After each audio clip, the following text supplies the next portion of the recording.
السلام علیکم ګرانو کتونکو. نوخار د پاره زه دا غټه خوشخبری ګڼم. صرف نوخار خو پکې نه دی، په خیبر پښتونخوا 19 ضلعو کې د مرکزی حکومت وزارت توانایي پټرولیم ډویژن د طرف نه د 19 ضلعو د پاره سوشل ویلفیر فند 2021 چې کوم ګایډلاینز دي د هغې د چیرمنانو تقرري شوې ده، او په دې کې د نوخار د سوشل ویلفیر فند دپاره د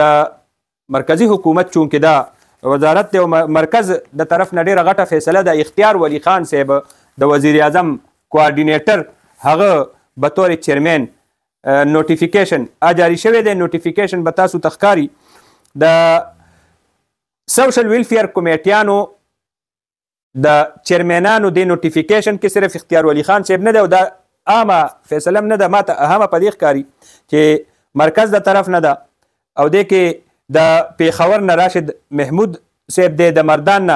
جمشید محمد صاحب دی، د ټانګ نه هدایت الله خان صاحب دی، د نارت وزیرستان نه نذیر خان صاحب دی، بنو نه زاهد اکرم درانی، ابتباد نه مرتضی جاوید عباسی صاحب دی چې وفاقي مرکزی شخصیات دي، او چارسدی نه همایون شاه صاحب دی، او ډی ای خان نه احمد کریم کونډي، او نور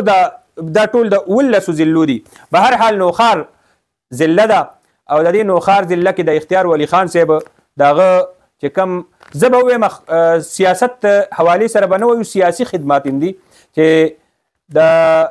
زمانه طالب علمي نه راوالې تر ننه پورې هغه په خپل سیاست کې یوې پارټۍ سره په یو سټینډ په یو اواز لګیا دی. نو یو سیاسي کارکن دی، او د داسې سیاسي کارکنانو قدر پکار دی. د هر سیاسي لیډر، د هر سیاسي کارکن د هغه خپله یو نظریه وي، خپل سوچ وي، خپله پارټي وي، او کم کارکنان، کم سیاسي لیډران، کم سیاسي کارکنان هغه چې کم از کم 25-30 سال او خپل پوره ژوند په یو پارټۍ کې تیر کړي، نو د هغوی بیا قدر او د هغوی فیصلو ته د قدر په نظر کتل پکار دي. باقي د هر چا خپل سوچ دی. د اختیار ولی خان صاحب که مونږ وګورو نو د نن سبا په مرکزی حکومت کې ورته اهم عهده چې د وزیر اعظم مشیر بولی کیږي، او د وزیر اعظم د طرف نه مرکزی حکومت نه به طور ترجمان تاسو به هر ځای کې ګورئ هغه خپل کردار هم ادا کوي، خپله خبره هم کوي، او به بانګ دهل خپله چې کومه نقطه نظر دی هغه پیش کوي، او په مرکزی میډیا کې برپور کردار ادا کوي. د نوخار د طرف نه د نوخار یو بچی هغه مرکز ته رسیدلی دی، په مرکز کې ناست دی. بیا چې کله داسې فیصلې کېږي نو په یو بل ځای کې نوخار له ځای ورکو. زه ګڼم چې د نوخار دپاره یو داسې حصه چې هغې سوشل ویلفیر فند تاسو ته به معلومي چې مرکز د طرف نه ډېر داسې فندونه را روان دي، او داسې څه فیصلې د بیا دا چې کوم موجوده ترامیم کېږي ښه دي که بد دي، خو د دې ترمیمونو نه پس څه شیزونه را روان دي چې هغې دپاره تیاری کېږي. نو هغه تیاریانو کې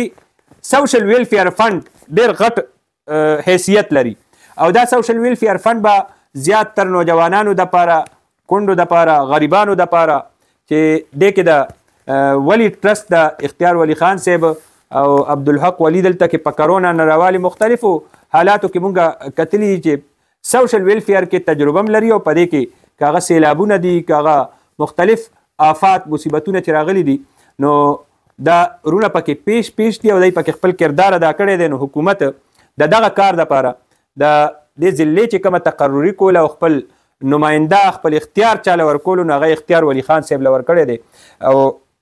دا د نوخار دپاره خوشاین دی. مونږ امید لرو چې دا فیصله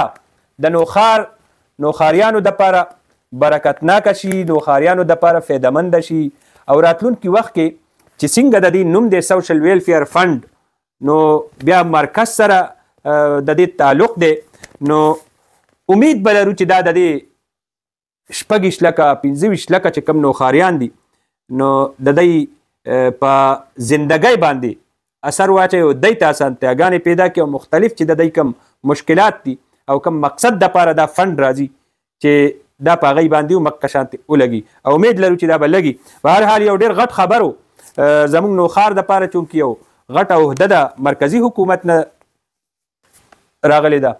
مرکز کې نوخار ځای شوی دی، مرکز کې نوخار ته حیثیت ملو شوی دی، مرکز کې نوخار سره ښېګړه شوې ده، مرکزی حکومت کې نوخار ته یو حصه ملو شوې ده. نو دا حصه زیاتول او د دې په نوښار باندې اثرات غورځول، د نوښار په خلقو باندې د دې اثرات غورځول او دې کې خپله حصه زیات نه زیاته وصولول د دې نوښار دپاره. دا به زمونږ د وزیر اعظم کوارډینیټر اختیار ولی خان صاحب نوی چیرمین سوشل ویلفیر کمیټي د هغوی باندې انحصار کوي چې دی راتلونکي وخت سره راتلونکي وخت کې نوښار دپاره د مرکز په ګریوان کې څنګه لاس اچوي او خپله حصه ترې نه څنګه را بودی را وباسي او بیا یې نوښار ته را رسوي.